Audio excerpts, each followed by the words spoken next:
Welcome again to Joe Stunner Boxing, ladies and gentlemen. I think this year we've had some fantastic matchups.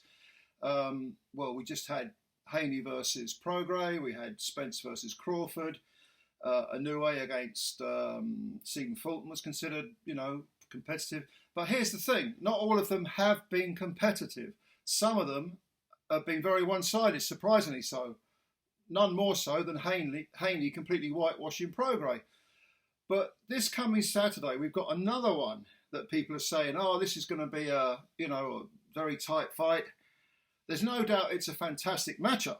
It's a unification between Jesse Rodriguez, Bam, as he's known, and Sonny Showtime Edwards. Edwards is the IBF flyweight champ. Rodriguez holds the WBO flyweight strap. So we're talking unifications. And what a fantastic matchup. Two very contrasting styles. Is it going to be one-sided? I would not put money on any outcome. Well, I would actually. I wouldn't put money on. I definitely would rule out, Sonny stopping Bam. But you just never know, do you? I mean, Sonny Edwards, 27 years old now, 20 wins, only 4 KOs, no draws, no defeats. He's 5'3". He has made. Is it two? Let me see now. 1, 2. He won the IBF title against Marito Mathaleni. That was in 2021, April 2021.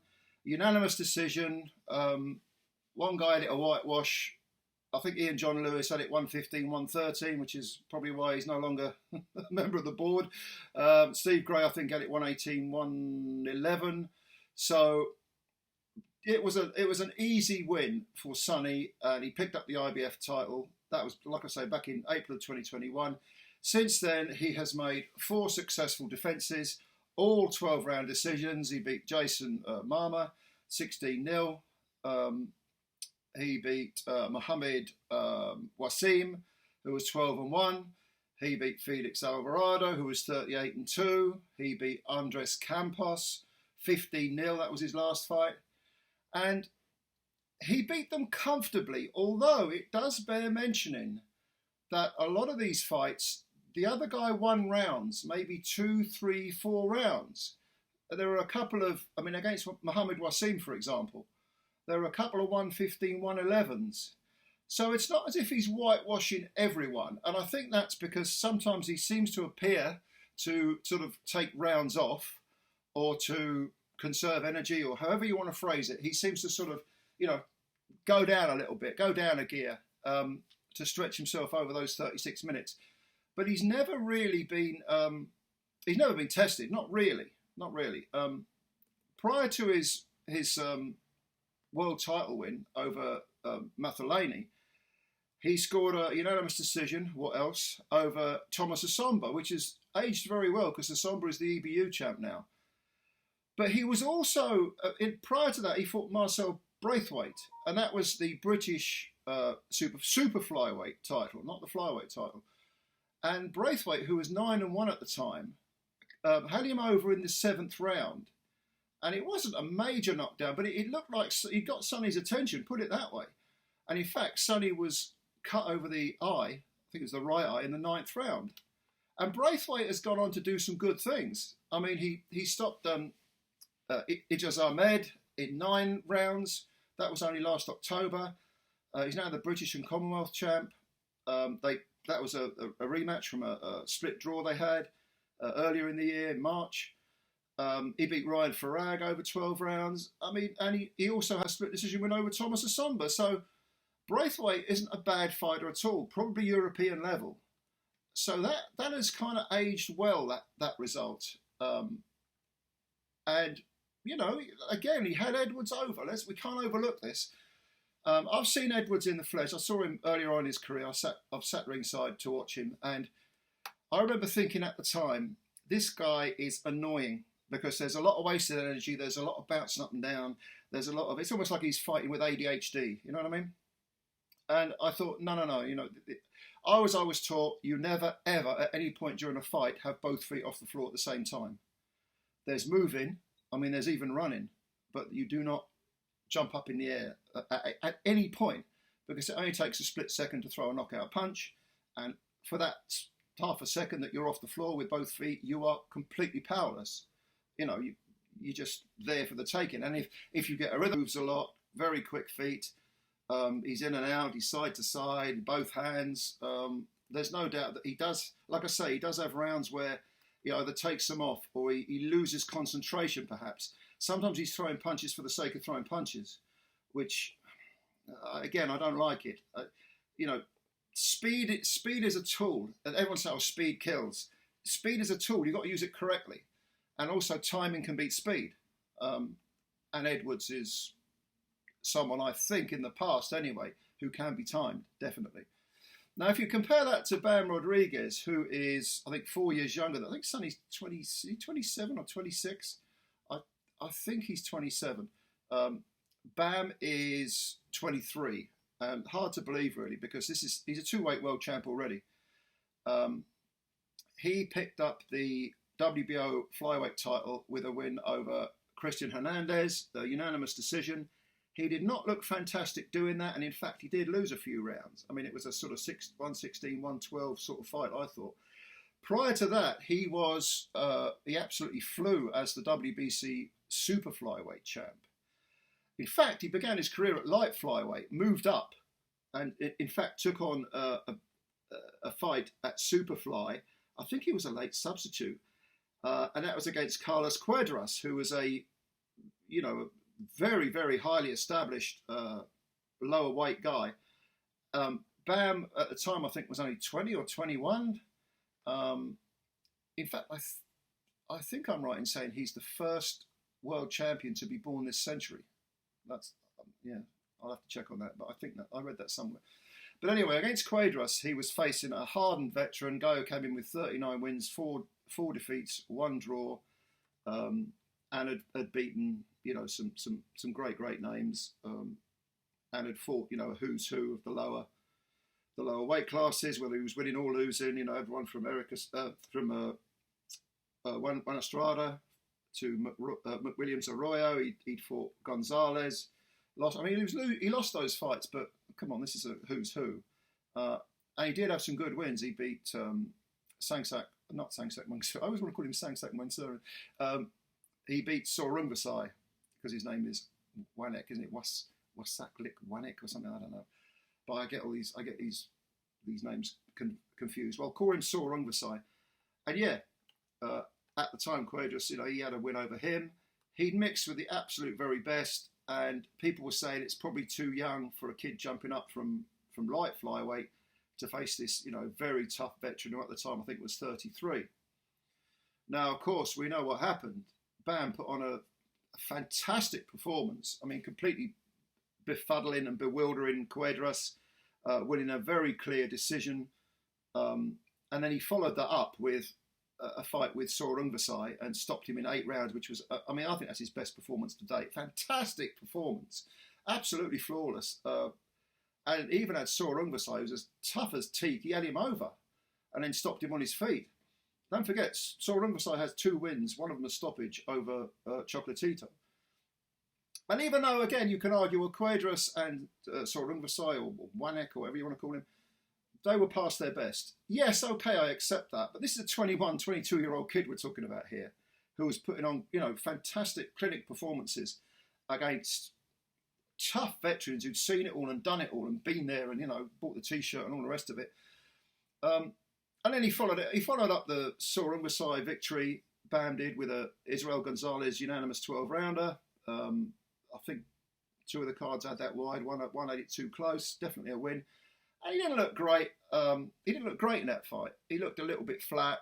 And you could say the same about his WBO flyweight when he jumped. You could say he looked a bit flat against Hernandez as well. Now, the question is, who's going? Which style is going to dominate the other? Because there's such contrasting styles. We talked about Sonny's style, but Bam Rodriguez is the antithesis. He's a little bit taller than Sonny. I think he's listed as an inch taller. And he's 4 years younger, which don't really make a big deal. I know the little guys tend to mature quicker, but Sonny at 27 is probably in his prime, and Rodriguez ain't far off it. He might be one of those fighters who comes into his prime in his early 20s. You just don't know. But his style is far more conventional than Edwards. He's a southpaw. He hits extremely hard for the weight. He's a very precise puncher. He seems to just have this instinct, for one so young, about pacing himself over 12 rounds. We don't think there's anything wrong with his jaw. Not when you consider he's faced Kuedras and Sorungvasai. He didn't. I mean, it wasn't really tested, but there's no reason to believe has he ever been on the floor? I don't think he has. I could be wrong about that. But I'm sort of 90% certain that Bam hasn't been on the floor at all. He's got 18 wins with 11 KOs, so yeah, there's some pop there. But he is a more conventional fighter, not shy of whacking to the body. Can hang off the jab, control the distance, or come in close and rake you with both arms, with both fists. Seems to be. I mean, to be honest with you, Sonny's not shy in getting involved when he has to. Sonny does have a bit of a penchant for hanging on the ropes also. I would not advise that against Bam Rodriguez. I really wouldn't. But, that's meat and potatoes to Bam. But he'll stand in the middle of the ring, Bam, and exchange with you, or he'll box you from the outside. And he's very, very patient. He has that sort of innate, natural ring IQ, that sort of ring nous that some fighters just seem to have. And unlike Sonny, he doesn't really waste a lot of punches. He tends to throw. He's quite happy pot shotting on counter punching, but he much prefers to come forward and fire salvos. But he's not wasting punches. He'll fire his punches when his feet are properly placed, whereas Sonny will be bouncing around doing his ADHD thing. Bam's not like that. Bam's the polar opposite. He will look to chop you down over 36 minutes, whereas Sonny will more or less look to win, to beat you over 36 minutes. He won't look to smash you up. Again, he's only got 4 KOs. Bam will be looking to chop you down. He's like a lumberjack chopping a big oak tree down. So the question, of course, is who's going to win this? And I can easily see a scenario where Bam gradually catches up with Sonny, invests in the body very early, and chops Sonny down. Really makes it hell on earth for him in the last third of the fight. However, I can also see Sonny with all that, freneticness, that energy, that vigor that he's got, that sort of, he seems to have energy to burn. I can see him frustrating Bam, and maybe even coming off the floor. I don't think Sonny lacks heart, not at all. I don't think either of these guys does. But I can see him certainly racking up enough rounds in the first 2/3 of the fight to mean that if he survives the last third and maybe, draws a couple of rounds or wins 1 or 2, he can pinch a decision. The question is, if it was a close fight, bearing in mind this is over in, I think it's Glendale. Where is Glendale? I don't fucking know. Is it Texas? No, it's not. Arizona? Oh, I don't even know. I should know. I lived in the United States. But anyway, this is in the US, and Bam, of course, is a fighter who I think the Americans are taking to him. I think he's such a nice kid, such a charismatic kid, very, very quiet. Not the greatest interview, but very exciting to watch. I can see, if it's a controversial fight, I can see Bam getting the cards, even though it might be controversial. So there is that to consider, a bit of home cooking. But I'm going to stick my neck out and say that I think Sonny Edwards will survive a hellish rounds 10, 11, 12, where he might even be hanging on for dear life. He might be floored, but will win enough rounds in the first 2/3 or the first 3/4 of the fight to pinch a decision. 115, 113. I wouldn't even go as far as 116, 112. 115, 113, maybe 114, 113 if he gets knocked out. Something like that. Now, will he get the decision? Again, I don't know. But I think me sitting at home, ticking those rounds off, scoring them, maybe with the commentary off, I can see Sonny Edwards winning a very close decision over Jesse Bam Rodriguez. And you know what? I could be completely wrong. Bam could blast him out in 7 or 8 rounds. I can see that scenario in my head as well. This is what I mean about this fight. The best fights the best matchups are the ones that are so difficult to predict. So I'm going for that anyway. I'm going for Sonny Edwards to narrowly outpoint Bam Rodriguez, and for this to be not one of those fights, not one of those great matchups where you think, oh, well, that was one-sided. No, it might be a fight of two halves with Bam Edwards racking up some serious lead after 6-7 rounds, and then Bam coming on strong in the second half of the fight. But I think it will, when all is said and done, if it goes the distance, it will be a close win for Sonny Edwards, very close. So those are my thoughts. Leave your comments below, leave your predictions below, and explain why you think Fighter X or Fighter Y will win. Do you expect it to be an exciting fight? I don't think it will necessarily be that exciting, not for the whole duration. There'll be pockets where it'll be exciting, especially if Bam gets Sonny to stand still for 5 seconds. But let me know your thoughts. Comments below, subscribe to the channel if you're new, and hit the like button. Much appreciated as always. I appreciate your time. Looking forward to reading your comments. And yeah, I'll catch you later then. Bye for now.